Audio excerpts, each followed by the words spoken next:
নমস্কার, আমি সুমন চন্দ্র দাস। আমরা জানি আগামী দিনে পশ্চিমবঙ্গে অষ্টাদশ বিধানসভা নির্বাচন অনুষ্ঠিত হতে চলেছে এবং রাজ্যে এখন ভোটের দামামা বেজে বেজে উঠেছে এবং ভোটের একটি সরগরম চলছে। আমরা আজকে আমাদের একটি বিশেষ পর্ব নিয়ে আলোচনা করব। সেটা হচ্ছে পশ্চিমবঙ্গের বর্তমান ছাত্র সমাজ এবং যুব সমাজের কি ভূমিকা হতে চলেছে এই নির্বাচনে। আমাদের সঙ্গে উপস্থিত আছেন মাননীয় শ্রী গোবিন্দ নায়কজি মহাশয়। নমস্কার। উনি রাষ্ট্রীয় সহ সংগঠন সম্পাদক এবিভিপির। ওনার সঙ্গে আমরা একটি বার্তালাপ করবো আজকে আমাদের কতগুলো বিষয় নিয়ে, যে পশ্চিমবঙ্গের ছাত্র সমাজের কি ভূমিকা বা তারা ঠিক কিভাবে পশ্চিমবঙ্গ দেখছেন এবং আগামী দিনে পশ্চিমবঙ্গ ঠিক কিভাবে নির্বাচন করবেন। তো দাদার সঙ্গে সরাসরি আলোচনায় যাচ্ছি। তো দাদা, আমরা সামনেই নির্বাচন, যেহেতু সেই নির্বাচনে পশ্চিমবঙ্গের ছাত্র সমাজের কি ভূমিকা হবে এবং পশ্চিমবঙ্গের শিক্ষা ব্যবস্থার কি অবস্থা, সেটা নিয়ে একটু কিছু আলাপ আলোচনা করবো আপনার সঙ্গে। কিছু প্রশ্ন আমার রয়েছে আপনার কাছে সরাসরি। সেই প্রশ্নের মধ্যে আমি বলতে চাইছি সেটা হচ্ছে যে, যেমন স্বাধীনতার পূর্ববর্তী সময়ে বাংলার যে নবজাগরণ ঘটেছিল, সেই সময় প্রেক্ষাপটে বাংলার কি ধরনের ভূমিকা ছিল সেটা সম্পর্কে যদি একটু বলেন।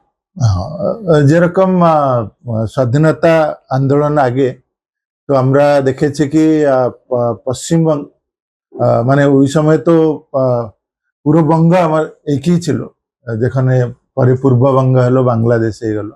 তো এই পুরো পশ্চিমবঙ্গে স্বাধীনতা আন্দোলন সময়ে তো একটু প্রমুখ ভূমিকা নিয়েছিল।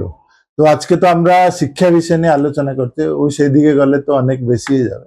কিন্তু আমরা দেখেছি কি শিক্ষা ক্ষেত্রে তো ঈশ্বরচন্দ্র বিদ্যাসাগর জি, তো আমরা দেখেছি রাজা রামমোহন রায়, ঈশ্বরচন্দ্র আজকে আমরা বাংলা পশ্চিমবঙ্গে ও সংস্কৃতকে নিয়ে বিরোধ করছে।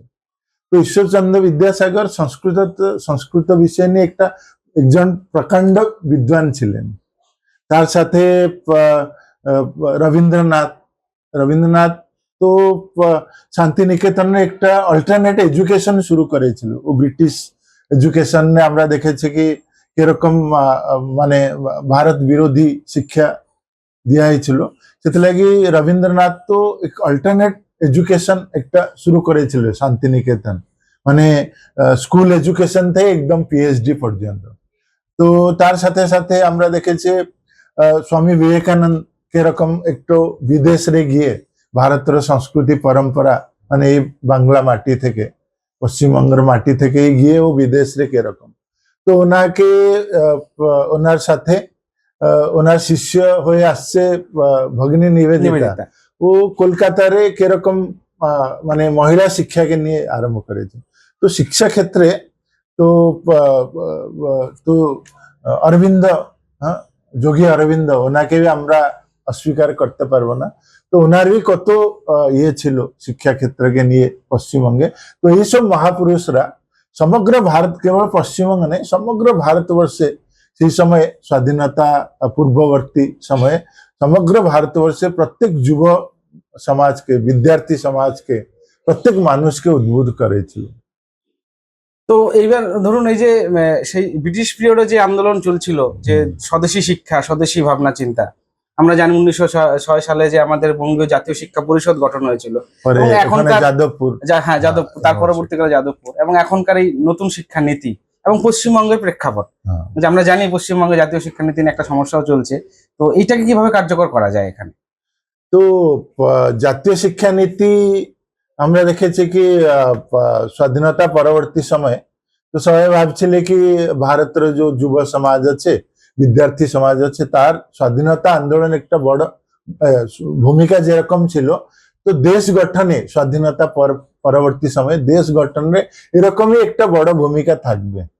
কিন্তু আমরা দেখেছি ওই ব্রিটিশ এডুকেশন বা মেকালে এডুকেশন নিয়ে আমরা পড়াশোনা করছি, আমরা ভাবছি কি একটা চাকরি করব, কিছু নাই তো একটা ক্লার্ক হব, তো সেটাকে আমরা সবকিছু ভাবে নিয়েছি। কিন্তু পরবর্তী সময়ে স্বাধীনতার অত বর্ষ চলে গেল, কিন্তু আমরা একটা ভারতীয় শিক্ষানীতি আমরা করতে পারলো না।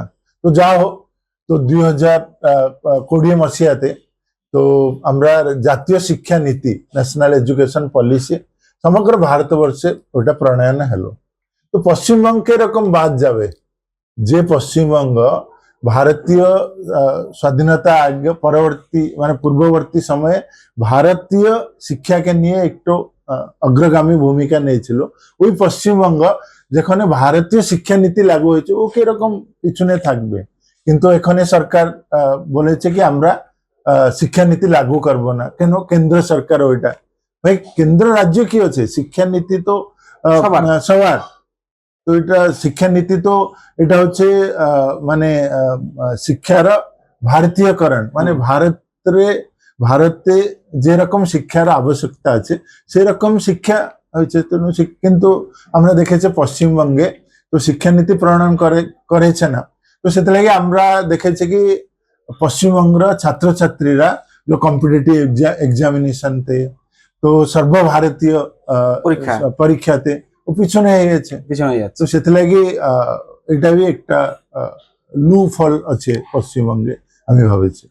যেই পশ্চিমবঙ্গে শিক্ষার মূল বুনিয়াদ তৈরি হয়েছিল গোটা ভারতবর্ষের প্রেক্ষাপটে পরাধীন ভারতে, আজকে স্বাধীনতার উত্তর যুগে যে বামফ্রন্ট সরকার ছিল, কংগ্রেস সরকার ছিল, যুক্তফ্রন্ট সরকার ছিল এবং এখনকার তৃণমূল শাসন, এই শিক্ষার যে একটা মানে অবক্ষয় ঘটেছে, সেই অবক্ষয়টাকে আপনি কিভাবে দেখছেন? আমরা দুই তিনটা সদ্য উদাহরণ নিতে পারবো। তো আমরা দেখেছি কি সব জায়গাতে যে বিশ্ববিদ্যালয়ের যে উপাচার্য নিযুক্তি ওটা একটা কমিটি হয়, ওই কমিটি ইউজিসির একজন নমিনি থাকেন, একজন মানে আচার্য মানে যে রাজ্যপাল ওনার একজন থাকেন, একজন শিক্ষাবিদ, এরকম করে একটা 3-4 জন একটা কমিটি হয়, মানে একটা মানে যাকে আমরা বলি কি নির্বিবাদীয় সার্চ কমিটি। ও এরকম ব্যক্তিত্বকে নিয়ে একটা কমিটি হয়, ও উপাচার্য লাগে কে মানে একদম ফিটেস্ট ক্যান্ডিডেট, ও সবাইকে মানে ইন্টারভিউ নিয়ে ও ঠিক করে। তো তার মধ্যে একজনকে রাজ্যপাল নিযুক্তি দেন, ঠিক আছে?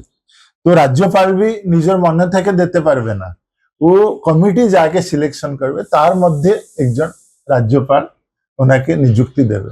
কিন্তু পশ্চিমবঙ্গে আমরা দেখেছে কতগুলি ইউনিভার্সিটি আছে পশ্চিমবঙ্গতে, তো মুখ্যমন্ত্রী বলেছে কি ও রাজ্যপালকে তো আমি আচার্য হয়ে যাব মানে বিশ্ববিদ্যালয়ের, তো আমার যে ইচ্ছা মোতাবেক আমি উপাচার্য নিযুক্তি করব। তো কি হয়েছে, অতদিন যে উপাচার্য যে ছিলে ওনার মানে বিশ্ববিদ্যালয়ের যে উন্নতি বা শিক্ষার উন্নতি ওই বিষয় নিয়ে ও কিছু ভাবনা চিন্তা করেনি। কেন? ও বলছে তো আমরা তো রাজনৈতিক থেকে আমার নিযুক্তি হয়েছে, সেটা লাগে আমরা মুখ্যমন্ত্রী শিক্ষামন্ত্রীকে খুশ করলে হয়ে যাবে। কিন্তু পরবর্তী সময়ে সুপ্রিম কোর্টকে ওখানে হস্তক্ষেপ করতে হয়েছে। এটা তো পশ্চিমবঙ্গ লাগে একটা লজ্জাজনক বিষয়, সুপ্রিম কোর্টকে ওখানে ইন্টারফেয়ার করতে হয়েছে। সুপ্রিম কোর্টের একজন মানে রিটায়ার্ড জজ ও বসছে উপাচার্য নিযুক্তি কিরকম ঠিক হবে। তো এখান থেকে আমরা বুঝতে পারবো কি শিক্ষার বিষয় কিরকম। তো আর আমরা দেখেছি সব জায়গাতে ভারতের সব রাজ্যতে কিরকম মানে কলেজের অ্যাডমিশন হয়, নাম লেখা কিরকম হয়। তো সবাই ফর্ম, আজকে তো কম্পিউটার যুগ আছে, তো সবাই তো অনলাইনে অ্যাপ্লাই করেন, তো অনলাইন টেস্ট হয়, তার মধ্যে নিযুক্তি হয় মানে নাম লেখা হয়, ভর্তি হয়। পশ্চিমবঙ্গে বলেছে কি ভর্তি হওয়ার লাগে তোমাকে পার্টি অফিস মানে টিএমসির পার্টি অফিস গিয়ে ফর্ম আনতে হবে, তুমি ওখানে কাকমানি দিলে তোমাকে ওই কলেজে পড়াশোনা সুযোগ পাবে। তো সেটাকে অনেক যে আমরা দিল্লিতে যাই, আমরা বাঙ্গালোরতে যাই, আমরা ভুবনেশ্বরতে যাই, আমরা দেখেছি অনেক পশ্চিমবঙ্গের ছেলে মেয়ে ওখানে পড়ছে আর অনেক মেধাবী ছাত্রছাত্রী অনেক ভালো করছে ওখানে। আমরা জিজ্ঞেস করছি ভাই তুমি অত কষ্ট করে এখানে কেন পড়তে আসছো? বলছো দাদা ও পশ্চিমবঙ্গে তো পড়াশোনার একটা বাতাবরণ নেই, আমরা কালকাটা ইউনিভার্সিটি, যাদবপুর ইউনিভার্সিটি এরকম যে নাম করা বিশ্ববিদ্যালয়, ওখানে আমি মানে নাম লেখাতে পারবো কি পারবো না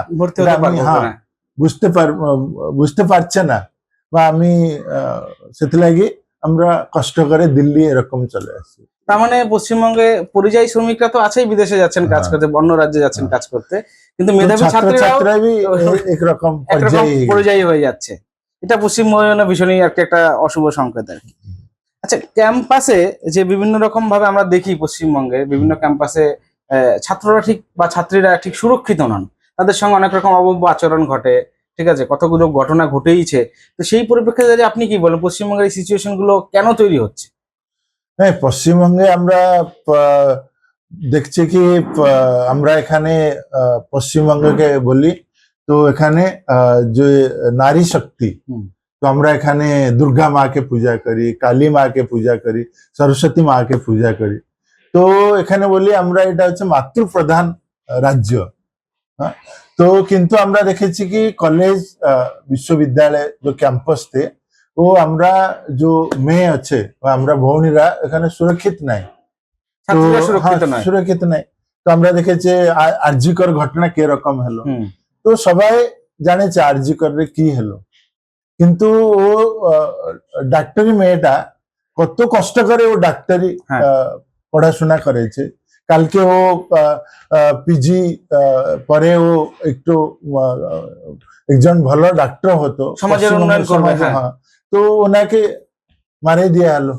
তো তাকে মানে আজ পর্যন্ত ওনাকে ন্যায় ও পেল না। এবং তো সবচেয়ে বড় কথা হচ্ছে দাদা যে নিজের শিক্ষাঙ্গনেই সে ধর্ষণের শিকার হয়ে তাকে মার্ডার করলো। হ্যাঁ, করেছে। তো সেরকম আমরা দেখেছি দুর্গাপুর থেকে এরকম ঘটনা হয়েছে। তো এখানে যে সাউথ ক্যালকাটা ল কলেজ, ওখানে ইউনিয়ন রুম রে, হুম। তো কলেজ রে ইউনিয়ন রুম থেকে বলা হয়েছে কি ও ছাত্রছাত্রীর সমস্যা কে নিয়ে ও কাজ করবে, ওনার সমস্যা দূর করবার লাগি ও চিন্তা ভাবনা করে। ওই ইউনিয়ন রুম রে একজন মেয়েকে, ও भी একজন মহিলা নেতৃত্ব ছিল কলেজ র, হ্যাঁ, ওনাকে ধর্ষণ করা হয়েছে, ওনাকে भी ন্যায় মিলেনি। তো এরকম হলে মানে বাড়ি থেকে মেয়েকে বাবা মা বলবে কি যে ছাত্রীরা ক্যাম্পাসে যাচ্ছেন বাবা মাদের মানে বাবা মা নির্ভয়ে বা তারা নিরাপদ আশ্রয় মনে করে যে ও ক্যাম্পাসে বাবা মা ভাবছে কি ও ক্যাম্পাসে সুরক্ষিত, ও আসবে কি আসবে না, তাই বলছে কি তুমি এখানে বাড়িতেই থাকো, তোমার পড়াশোনা দরকার নেই। তো কিরকম যেখানে নিবেদিতা নারী শিক্ষা লাগি স্বাধীনতা আগে কাজ শুরু করেছিল, আজকে আমরা মেয়েকে আমার কলেজ ইউনিভার্সিটিতে পড়াতে আমরা ভয় করছি, সুরক্ষা নেই। ঠিক, একদম ঠিক। এবার আমরা আসি যে আমাদের পশ্চিমবঙ্গে শিক্ষায় মানে ইসলামীকরণের একটা বিষয় চলছে লাগাতার গত 15 বছর শাসনের মধ্যে দিয়ে। এই শাসনের মধ্যে দিয়ে যেটা চলছে সেটা ইসলামীকরণটাকে আপনি কিভাবে দেখছেন? না, আমরা মানে দেখেছি কি যেরকম একটা রাজ্য সরকার বা কেন্দ্র সরকার, তো ওনার আগে সব নাগরিক সমান, ঠিক আছে। তো আমরা শাসন তো সংবিধান আধারিত তো হি করবো না। তো আমরা দেখেছি পশ্চিমবঙ্গে ও সংবিধানকে মানা হচ্ছে না। তো এখানে আমরা দেখেছি কি সব জায়গাতে সংবিধান বলেছে কি যে অনুসূচিত জাতি আছে বা অনুসূচিত জাতি আছে তার সাথে যে পছুয়া বর্গ আছে ওনাকে ও ওবিসি যে আমরা বলি অদার ব্যাকওয়ার্ড কাস্ট, ওনাকে ও রিজার্ভেশন দেওয়া হবে। কিন্তু পশ্চিমবঙ্গে আমরা দেখেছি মানে ভারতের কোথায় নাই এখানে ওবিসি ক্যাটেগরি এ, ওবিসি ক্যাটেগরি বি। তো সেই যে কনফিউশন তে তো আমরা দেখেছি অনেক কলেজ বিশ্ববিদ্যালয়ে নিযুক্তি হতে পারছে না। তো অনেক নিযুক্তি এরকমই পড়ে থাকছে, কেউ কনফিউশন হয়েছে ওবিসি এ ক্যাটেগরি কি বি ক্যাটেগরি। তো আমরা দেখেছি কি একটু মানে বিশেষ সম্প্রদায়কে ও সরকার ওনার ওটা ভোট ব্যাংক, তো ও সরকার ওনাকে ইয়ে করতে ও ওবিসি দুইটা ক্যাটেগরি ও শুরু করেছে। দ্বিতীয় বিষয় হচ্ছে কি আমরা দেখেছি কি এই যে সময় চলছে এটা হচ্ছে বিজ্ঞান ও প্রযুক্তি বিদ্যাকে সময়। তো যে প্রযুক্তি বিদ্যাতে বা বিজ্ঞানতে যে আগে হবে ও ওনাকে চাকরি মিলবে, ও সবকিছু করতে পারবে। কিন্তু আমরা দেখেছি পশ্চিমবঙ্গে আমরা বিজ্ঞান প্রযুক্তি বিদ্যা লাগি ও খরচ করছে মাত্র 82 করোড়, 82 কোটি টাকা আমরা বিজ্ঞান প্রযুক্তি বিদ্যা নিয়ে খরচ করছে, কিন্তু আমরা মাদ্রাসাকে দিচ্ছে 5000 থেকে অধিক কোটি টাকা। তো কিরকম হবে? তো এই কিছুদিন আগে, এটা একটু মানে অন্যরকম প্রসঙ্গ কিন্তু আমি বলেছি তথাপি, এই কিছুদিন আগে ও হেমন্ত বিশ্ব শর্মার একটা ইন্টারভিউ চলেছিল আসামর মুখ্যমন্ত্রী। ওনাকে বলা হলো কি তুমি তো মাদ্রাসকে পয়সা না দিয়ে তুমি তো মুসলিম সমাজের বিরোধ করছে। ও বলছে নাই, আমি মুসলিম সমাজকে সাপোর্ট করছে। ও মাদ্রাসে কেন পড়বে ছেলে মেয়ে? ও বলছে কি তুমি একবার বলো মাদ্রাসে পড়ে কে ডাক্তার ইঞ্জিনিয়ার হয়েছে? তো ও সাধারণ স্কুলে পড়বে, ও মুসলিম ছেলে মেয়ে ও भी ডাক্তার হবে, ইঞ্জিনিয়ার হবে, ও भी সায়েন্টিস্ট হবে। তো পশ্চিমবঙ্গে কেন হবে না? তো আমরা সায়েন্স এডুকেশনে বেশি পয়সা খরচা করতে হবে, তাহলে কি হবে?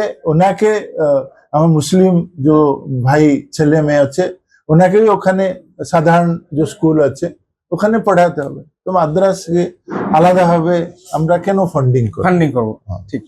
যে এই প্রসঙ্গেই আসি, যে পশ্চিমবঙ্গে আমরা কয়েক বছর ধরে দেখছি উর্দু ভাষার চর্চাটা খুব বেশি চলছে। সরকারি বিজ্ঞাপন হোক, ভোটের প্রচার হোক, সব জায়গাতে উর্দু ভাষাটা খুব বেশি ব্যবহার হচ্ছে। এবং আমরা এটাও জানি যে বাংলা ভাষার উপরে উর্দু ভাষাকে চাপিয়ে দেওয়ার একটা প্রবণতা চলছে। এটা নিয়ে যদি আমাদের একটু ছাত্র সমাজের বিষয়কে বলেন। সুমন ভাই, আপনি তো পশ্চিমবঙ্গে জন্ম নিয়েছি, আমি তো কিছু বর্ষ আগেই আসছি। তো আপনি তো জানেন তো পশ্চিমবঙ্গের কতজন উর্দুরে কথাবার্তা বলে? তো আমি তো কোথায় শুনিনি। আমি বাস রে ট্রেন রে সবসময় দেখি ও মুসলিম ভাই বোনেরা ও তো বাঙালি মানে বাংলা ভাষাতেই বলে বেশি কথাবার্তা বলেছে। তো ওরা भी তো বাংলা মিডিয়ামতেই শিক্ষা নিতে চাইছে। একদমই। তো আমরা মানে একটা রাজনীতি করার লাগি উর্দুকে একটু ইয়ে করতে চাইছি। তো আমরা দেখেছি 2018 সালে আমরা যে রাজেশ তাপস দুইজন যে দারভিট উত্তরবঙ্গে ইসলামপুর পাচ্ছে দারভিট, তো কিরকম ঘটনা হলো? ও ডিমান্ড করছিল কি আমাকে গণিত শিক্ষক চাই, আমাকে বিজ্ঞান শিক্ষক চাই, সংস্কৃত শিক্ষক চাই, আমাকে বাংলা শিক্ষক চাই। তো ও ওনাকে জবরদস্ত চাপিয়ে দিলে কি নাই নাই বাংলা শিক্ষক দেওয়া হবে না, তোমাকে উর্দু শিক্ষক দেওয়া। ওখানে আমি গিয়ে জিজ্ঞেস করলো পুরো স্কুলে কতজন উর্দু ছাত্রছাত্রী? বলে 3 জন কি 4 জন। সবরা বাকি সবাই তো বাংলা ভাষাতে পড়ি। তো বাংলা ভাষায় শিক্ষক নেই উর্দু ভাষাতে। তো সেথিলাগি কিরকম আজ পর্যন্ত 2 জন ছেলে নিজের জীবন দিয়ে দিল কি আমাকে উর্দু নাই বাংলা চাই। আজ পর্যন্ত ওনাকে ন্যায় মিললো না। তো ও আমার মুখ্যমন্ত্রী বলছে পশ্চিমবঙ্গের কি আমি বাংলার মেয়ে, হ্যাঁ আমি বাংলা ভাষাকে নিয়ে অত এ করবো সে করবো, কি করছে আজ পর্যন্ত? তো সেটাকে নিয়ে সবাইকে ভাবতে হবে। হ্যাঁ, মুখ্যমন্ত্রী বারবার বাংলা অস্মিতার কথা বলেন, বাঙালিত্ব নিয়ে বলেন, অথচ নিজের রাজ্যেই দুটো তরুণ ছেলে, তাজা ছেলে পুলিশের গুলিতে মারা গেল বাংলা ভাষার জন্য, বাংলা ভাষায় তারা পড়াশোনা করবে বলে। এটা সত্যি তো পশ্চিমবঙ্গের একটা বড় প্রশ্ন। এবার এই যে আমাদের শিক্ষায় বিভিন্ন বিষয়গুলো আসে, তার মধ্যে কিছু কিছু আমাদের ইতিহাসের ভুল বিকৃতিও থাকে। যেমন ধরুন এই কি বলে রামধনুকে লেখা হয়েছে রংধনু, স্কুল পাঠ্যে লেখা হচ্ছে এগুলো। মানে আমাদের ছেলেমেয়েরা যারা ক্লাস 7 থেকে 9-10 পর্যন্ত পড়ছে, তাদের ইতিহাসের বইতে এই ধরনের যদি কথাবার্তা লেখা থাকে, সেটাকে আপনি কিভাবে দেখবেন যে সত্যি তো তারা কি শিখবে বা তারা আগামী প্রজন্মের তারা কি জানবে? তো আমরা যে এই সময় আমরা আলোচনা করছিল কি যে রামধনুকে রংধনু, তো একটা ছোট বাচ্চা তো ওনার মনোমধ্যে ভর্তি করা আছে। ও যেখানে জিজ্ঞেস করবে দাদা বাবা বা শিক্ষককে জিজ্ঞেস করবে স্যার এই যে রামধনু আগে তো লেখা ছিল এটা কেন পরিবর্তন হয়ে গেল? তো ওনাকে আমরা কি জবাব দেব? তো সেইথিলাগি তো অনেক জায়গাতে আমরা দেখেছি কি বলা হয়েছে কি আর্যরা বহিরাগত। তো এখানে রাখিগড়িতে হরিয়ানার রাখিগড়িতে এখানে উৎখনন হয়েছে। ওখানে মানে হয়েছে কি 8000 বর্ষ আগে ভারতের মানে সভ্যতা ছিল। তো অনেক মানে যে মানে ইতিহাসকার ও প্রমাণিত করেছে আর্য ওটা হচ্ছে একটা জাতিবাচক শব্দ নয়, আর্য হচ্ছে একটা সম্মান সূচক শব্দ। ও ভারতের যে মহিলা ওনার স্বামীকে ও সেই সময় বলে আর্যপুত্র। আর্যপুত্র। হ্যাঁ, তো এটা হচ্ছে একটা সম্মান সূচক শব্দ, এটা জাতি সূচক শব্দ, এটা সবাই প্রমাণিত করছে। কিন্তু আজ পর্যন্ত আমরা পশ্চিমবঙ্গে পাঠ্যপুস্তকে ওটাই পড়াচ্ছে, আর্যরা বহিরাগত। হ্যাঁ, তো এরকম তো কিরকম এইসব বিষয়কে নিয়ে আমরা কিরকম সঠিক ইতিহাস মানে জানাতে পারবো, উপস্থাপন করবো। হ্যাঁ। আর একটা জিনিস আমি বলছি, সেটা হচ্ছে ধরুন এই যে বারবার আমাদের যখন 15ই আগস্ট 14ই আগস্ট আসে, ভারত সরকারের পক্ষ থেকে জাতীয় বিভূষিকা দিবস ঘোষণা করা হয় দেশ 14 আগস্টে, অথচ আমাদের এখানকারই শিক্ষামন্ত্রী ব্রাত্য বসু উনি বারবার বলছেন যে দেশভাগের কথা বলা যাবে না, দেশভাগের ইতিহাস সামনে নিয়ে আসলে বিভাজন বাড়বে। উনি ঠিক কাদেরকে, মানে কেন এই কথাগুলো বলেন বা সেটা কিভাবে দেখছেন আপনি? তো তারই একটা তো সেকেন্ড ভার্সন হচ্ছে মুখ্যমন্ত্রী সবসময় পশ্চিমবঙ্গ বলে না, বলে বাংলা। তো বাংলা কেন? যেখানে আমরা পশ্চিমবঙ্গ বলবো তো ছাত্রছাত্রীরা শিক্ষককে জিজ্ঞেস করবে এটা যদি পশ্চিমবঙ্গ পূর্ববঙ্গ কিছু ছিল কি? তো শিক্ষক বলবে না নাই, ভারত বিভাজনের আগে তো যে পাকিস্তান বাংলাদেশ তোমরা দেখছো ওটা হচ্ছে আগে ভারতেরই একটা অংশ ছিল।